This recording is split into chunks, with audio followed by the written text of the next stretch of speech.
Hello বন্ধুরা, আসসালামু আলাইকুম।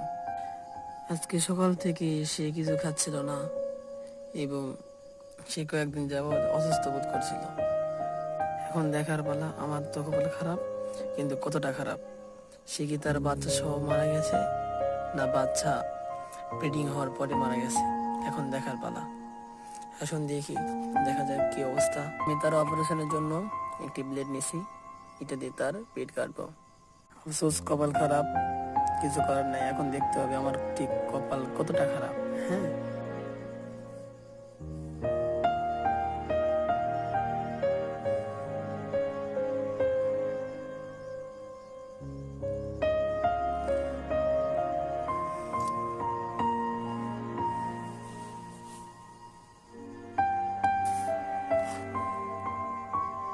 এই তো অনেকগুলো বাচ্চা ছিল, সে কি যেন খেয়েছিল।